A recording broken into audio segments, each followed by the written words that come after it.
तो अभी फ़ैन का देख लेना कि सेलिंग फ़ैन है, अगर तुम्हारे पास सेलिंग फ़ैन है तो उसका सिंबल कुछ ऐसे बनेगा, इन्फिनिटी का जैसे सिंबल बनाते हो ना, वैसे सिंबल बना देना।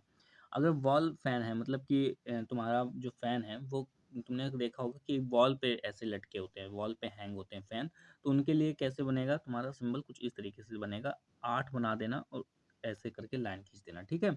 ब्रैकेट फ़ैन भी नहीं कहते हैं। एग्ज़ॉस्ट फ़ैन है तो एग्ज़ॉस्ट फ़ैन के लिए सिंबल कुछ इस तरीके से बनेगा, एक ऊपर थाली बना देना, बीच में 2 ठो रसगुल्ले रख देना, ठीक है? बाकी फ़ैन रेगुलेटर जो होता है, फ़ैन रेगुलेटर कुछ इस तरीके का बनेगा तुम्हारा। एक बॉक्स बनेगा, यहाँ पे हैप्पी वाला साइन और नीचे पे यहाँ पे 2 ठो आँखें, उल्टा इंसान बना देना चौकोर टाइप का। इंडिकेटिंग लैंप अगर बोलता है तो इंडिकेटिंग लैंप के लिए कुछ इस तरीके का सिंबल बनेगा, ऐसे गोल होगा, बाकी यहाँ पे ऐसे कट लगा देना। इंडिकेटर अगर बोलता है तो इंडिकेटर क्या होगा कि कुछ इस तरीके के तुमने देखा होगा पुराने वाले घरों में पहले इंडिकेटर लगता था, तो इंडिकेटर का कुछ इस तरीके से बनेगा सिंबल, ठीक है? ऐसे बना देना इंडिकेटर का सिंबल। अगर हॉर्न बोलता है, तो तुम्हें कुछ हॉर्न का सिंबल इस तरीके से बनाना होगा। यहाँ पे देख सकते हो हॉर्न का सिंबल कुछ इस तरीके से बनाएँगे। बेल का सिंबल बोलता है तो बेल का सिंबल इस तरीके का बनेगा। बज़र बोलता है तो बज़र का सिंबल इस तरीके का बनेगा। अब बहुत से बच्चों को यही समझ में नहीं आता कि बेल और बज़र में अंतर क्या होता है, तो बेल और बज़र में अंतर बता देता हूँ। बेल जो होगी, जैसे तुमने देखा होगा कि कई-कई घरों में लगा होता है कि उसमें ऐसे बेल बजती है, ट्रिन ट्रिन की आवाज़ जब आती है तो उसे हम लोग क्या कहते हैं, बेल कहते हैं, हाँ, ऐसे एक मेटालिक कप बना होगा, उसपे ऐसे वो मारता है थोड़ा-सा लगा होता है, पुराने ज़माने में चलती थी बेल, तो उसका सिंबल कुछ इस तरीके का होगा। और बज़र कैसा होता है जो तुमने देखा होगा अब आजकल के उसमें होते हैं, पानी भर जाता है तो बज़र एक बजता है, तो उसको क्या कहते हैं, बज़र कहते हैं, तो बज़र का सिंबल कुछ इस तरीके का। बेल में क्या है कि ऐसे डी बना करके ऐसे टाँगे इसकी निकाल देंगे और बज़र में क्या है कि उल्टा डी बना के उसकी टाँगे निकाल देंगे, ठीक है? इसी तरीके से सायरन देख लेना, सायरन का जो सिंबल होता है ये हमारा चक्का की तरीके होता है, काफ़ी सारे हम लोग ऐसे कट कर देते हैं, जैसे हम लोग अपने झंडे में बनाते हैं ना, भारत के झंडे में, तो उसमें इसी तरीके से बना देंगे। हीटर में किस तरीके से होता है, हीटर का सिंबल कुछ इस तरीके का तुम्हारा देखने को मिल जाएगा। और पुश बटन का सिंबल क्या होगा, इस तरीके से एक गोला बनाओ, उसके अंदर एक छोटी-सी और थाली रख दो, ठीक है? बेल पुश या फिर पुश बटन दोनों ही के लिए यही सिंबल बनेगा। नेक्स्ट तुम्हारा क्या बोल रहा है कि जो पुश बटन होता है, देखो पुश बटन के भी 2 टाइप होते हैं। अगर तुमसे नॉर्मल पुश बटन बोल दिया है, तो नॉर्मल पुश के लिए क्या करेंगे, इस तरीके से बनाएँगे। लेकिन अगर तुमसे बोल दिया है कि एनो टाइप पुश बटन बनाना है, कैसा बनाना है? एनो टाइप मतलब नॉर्मली ओपन टाइप बनाना है, तो कुछ इस तरीके का तुम्हारा सिंबल बनने वाला है। यहाँ पे देखो जो तुम्हारी बटन है वो ओपन है, और ओपन रहेगी, कॉन्टेक्स्ट से मिल रही है। अगर तुम्हें एनसी बोल रहा है कि नॉर्मली क्लोज़, तो कुछ इस तरीके का तुम्हारा सिंबल बनेगा, दोनों ही कॉन्टेक्स्ट से यहाँ पे मिल रहा है, ठीक है? इस तरीके देखना ओएलआर मतलब ओवरलोड रिले अगर तुमको बोल रहा है, थर्मल ओवरलोड रिले का सिंबल बनाओ सिंगल फेज, तो कुछ इस तरीके का तुम्हारा सिंबल रहने वाला है, ये ओएलआर का सिंबल होता है, ठीक है? ओएलआर का सिंबल है। इसे देख लेना। अगर 3 फेज के लिए बोलता है तो 3 फेज के लिए सिंगल फेज के लिए क्या था, यहाँ पे देखो ये एक ही था, ये एक ही था। 3 फेज में ये वाला सिस्टम 3 बार कर देंगे, बाकी यहाँ का सिस्टम जो था वो सेम ही सेम यहाँ पे भी रहेगा।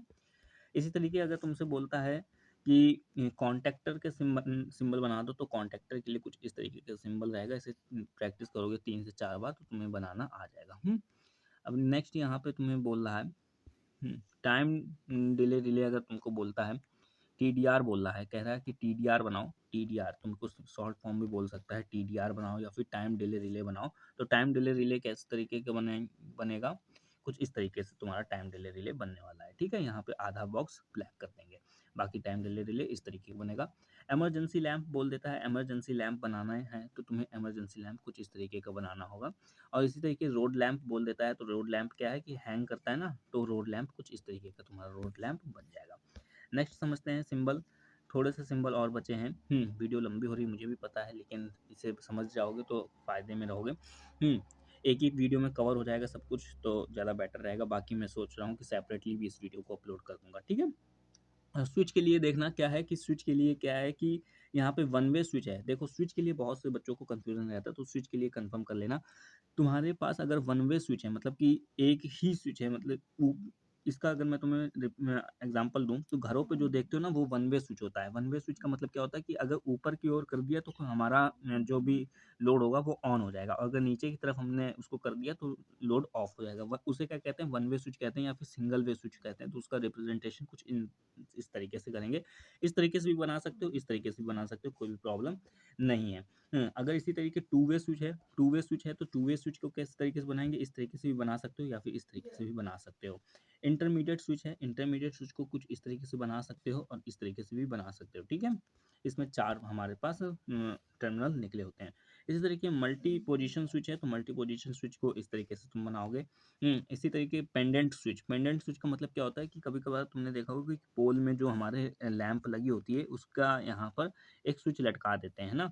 तो उसी को क्या कहते हैं पेंडेंट स्विच कहते हैं। इसके को किस इस तरीके से तुम लोग बनाने वाले हो। अब यहाँ पे और देखना जो स्विच होते हैं स्विच में कभी-कभार ये तुम्हें दे देगा और कभी-कभार इस तरीके से बोल देगा।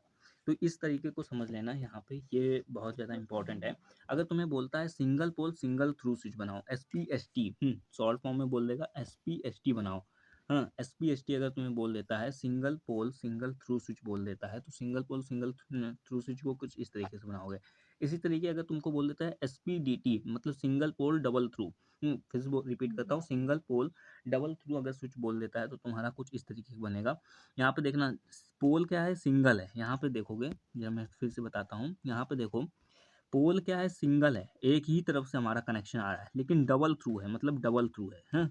इसी तरीके थोड़ा सा और एग्जांपल देखोगे तो समझ में आ जाएगा। यहाँ पे लिखा हुआ है double pole single throw double pole single throw double pole single throw हाँ डबल पोल सिंगल थ्रू। यहाँ पे क्या लिखा हुआ है double pole double throw DPDT double pole double throw मतलब डबल पोल डबल थ्रू देखो double throw double pole double pole double throw एक पोल पे डबल थ्रू चल रहा है इसी तरीके देखना ट्रिपल पोल सिंगल थ्रू है ट्रिपल पोल सिंगल थ्रू चल रहा है इस तरीके से यहाँ पे देखोगे नेक्स्ट वाले में क्या लिखा हुआ है triple pole double throw triple pole है डबल थ्रू दोनों हर एक पोल के पास में डबल थ्रू चल रहा है। ठीक है तो इस तरीके से इसकी प्रैक्टिस करोगे जब तो और भी बेटर तुम्हारा अंडरस्टैंडिंग परफॉर्मेंस हो जाएगा। नेक्स्ट यहाँ पे देखोगे नेक्स्ट क्या है कि डीसी कंपाउंड अगर मशीन बोलता है तो डीसी कंपाउंड मशीन में ये थोड़ा सा स्लाइड ऊपर नीचे हो गया है उसके लिए सॉरी। डीसी कंपाउंड मशीन में क्या बोलता है तुमको कि यहाँ पे लॉन्ग शंट है अगर है तुम्हारे पास तो तुम्हें पता है कंपाउंड जो होता है वो एक होता है लॉन्ग शंट एक होता है शॉर्ट शंट। तो लॉन्ग शंट में बोलता है तो जो हमारी यहाँ पे सीरीज फील्ड वाइंडिंग होगी उसके यहाँ पे हम लोग बना देंगे शंट फील्ड जो होगी वो हमारी इस तरीके से अगर शॉर्ट शंट बोलता है तो इस तरीके का सिंबल बनेगा। इसी तरीके देखना सिंगल फेज एसी मोटर अगर तुम्हें बोलता है तो कुछ सिंबल तुम्हारा इस तरीके से रहने वाला है। अभी तक क्या पढ़ा था डीसी मोटर के बारे में अब क्या पढ़ रहे हैं सिंगल फेज एसी मोटर के बारे में। इसी तरीके से अगर अगर तुमको बोलता है कि थ्री फेज एसी मोटर बनाओ तो थ्री फेज एसी मोटर के लिए कुछ इस तरीके का सिंबल रहने वाला है कुछ इस तरीके का सिंबल इसे प्रैक्टिस करना। प्रैक्टिस करने के बाद मेरे पास व्हाट्सअप कर देना मैं चेक करके बता दूंगा कि तुमने सही बनाया है कि गलत बनाया है। अब यहाँ पे देखना अगर तुमको बोलता है कि सिंक्रोनस जनरेटर बनाओ सिंक्रोनस जनरेटर बोलता है या अल्टरनेटर बोलता है या एसी जनरेटर बोलता है सिंगल फेज तो सिंगल फेज के लिए कैसे बनाएंगे हम लोग कुछ इस तरीके का सिंबल बनाएंगे। यहाँ पे क्या है अगर कंडीशन दे देता है तुमको बोलता है कि सिंक्रोनस जनरेटर बनाना है या अल्टरनेटर बनाना है या एसी जनरेटर बनाना है जब आर्मेचर वाइंडिंग रोटर पर है आर्मेचर वाइंडिंग रोटर पे याद रखना। इसका कंसेप्ट बहुत बड़ा है वो फिर कभी और वीडियो में बात करते रहेंगे हम लोग जब 5th सेमेस्टर में जाओगे तब इसका कंसेप्ट आएगा लेकिन अभी के लिए ये समझो अगर तुमको बोलता है सिंक्रोनस जनरेटर बनाओ या अल्टरनेटर बनाओ या फिर एसी जनरेटर बनाओ जब आर्मेचर वाइंडिंग रोटर पर है तो कुछ इस तरीके से सिंबल बनेगा। और अगर तुमको बोलता है कि जब आर्मेचर वाइंडिंग स्टेटर पर है तो कुछ इस तरीके का सिंबल बनेगा। अंतर क्या है देखो अंतर यही है कि यहाँ पे थोड़ा मैं शॉर्ट करता हूँ इसको छोटा सा देखना ये सिंगल फेज है पहली बात दोनों ही हमारे सिंगल फेज हैं। इसमें देखना अंतर क्या है कि जो हमारा इसका रोटर है रोटर पार्ट जो है यहाँ पे जो हमारा जब हमारा आर्मेचर वाइंडिंग रोटर पर है आर्मेचर वाइंडिंग जब रोटर पे है तो रोटर में हमारा एसी सप्लाई है जब हमारा आर्मेचर वाइंडिंग स्टेटर पे है तो स्टेटर पे एसी सप्लाई है। अगर जब हमारा आर्मेचर वाइंडिंग रोटर पे है तो रोटर में एसी सप्लाई है। जब हमारा आर्मेचर वाइंडिंग स्टेटर पे है तो स्टेटर पे एसी सप्लाई है, ठीक है। इसी तरीके से हमारा थ्री फेज भी है तो थ्री फेज के लिए भी तुम इससे प्रैक्टिस करोगे तो बनाने को मिल जाएगा, ठीक है। इसी तरीके देखना ट्रांसफार्मर के लिए भी लिखा हुआ है कि ट्रांसफार्मर सिंगल फेज का अगर तुम्हें दिखाना है तो उसका एसएलडी मतलब सिंगल लाइन डायग्राम और मल्टी लाइन डायग्राम यहाँ पे है। दो गोले बनाओगे, दो गोले बनाने के बाद यहाँ पर अ, इस तरीके से अगर सिंगल फेज है तो एक ही फेज आएगा, एक ही फेज जाएगा। इसी तरीके से मल्टी लाइन डायग्राम कुछ इस तरीके का तुम्हारा बनने वाला है। अब यहाँ पे अगर थ्री फेज की बात मैं करूँ तो थ्री फेज वाले में कुछ इस तरीके से तुम लोग बना दोगे एसएलडी और एमएलडी, ठीक है। एसएलडी और एमएलडी इसे प्रैक्टिस करना तो बनाने को मिल जाएगा। फिर भी समझ नहीं आता है तो कमेंट कर सकते हो। अब यहाँ पे देखना नेक्स्ट तुम्हें क्या मिलता है, ऑटो ट्रांसफार्मर। ऑटो ट्रांसफार्मर के लिए क्या है, ऑटो ट्रांसफार्मर सिंगल फेज के लिए कुछ इस तरीके से है, उल्टा सिक्स बना देंगे। और अगर सिंगल फेज है तो सिंगल फेज के लिए हम लोग क्या करेंगे, दो लाइन ऐसे खींच देंगे, दो लाइन ऐसे खींच देंगे, हाँ, इस तरीके से। और मल्टी लाइन डायग्राम के लिए कुछ इस तरीके का सिंबल बनाएंगे। इस तरीके का अगर ऑटो ट्रांसफार्मर थ्री फेज के लिए बोलता है तो थ्री फेज के लिए भी बहुत ईजी है। इस तरीके से उल्टा सिक्स बनाएंगे और 3 बार हम लोग इस तरीके से खींच देंगे। और इसी तरीके से ये देखो इस तरीके से मैंने 3 बार खींच दिया मल्टी लाइन डायग्राम में भी।